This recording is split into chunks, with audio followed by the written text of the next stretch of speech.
Hai guys, saya Michael. Kali ini saya nak terangkan antara satu main pipe assist pump, iaitu JRM series.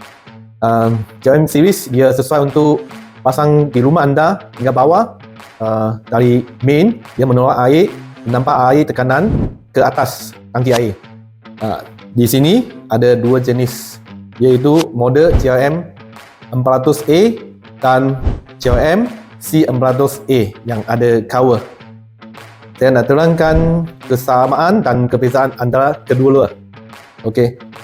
Yang kesamaan, kedua-dua model ini lengkap dengan pressure tank, pressure switch, flow sensor dan PC board. Kesemua ini menjadi pump ini berfungsi dengan automatic. Just plug and play bila sudah siap pasang. Dan pump body sini dia adalah anti-rush coating. Di dalamnya adalah impeller diperbuat dari brass material. Okey, ini yang kesamaan dia. Apa perbezaan dia antara adalah dari segi reka bentuk, saiz. Seperti ini, JRM C400A, saiz ini lebih besar. Dia ada inlet outlet diperbuat daripada stainless steel.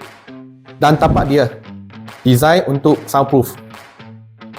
Dan juga akhirnya dia adalah ini cover.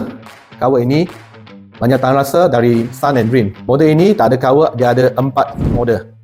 Cover ini ada satu jenis saja, iaitu JRM C400A. Guys, jangan risau. JRM ada banyak feature seperti energy saving, auto restart mode dan anti-dry run protection. Antara model ini pasti ada satu model sesuai untuk rumah anda. Bilik tsunami pump pengalah air khas untuk gaya hidup rakyat Malaysia.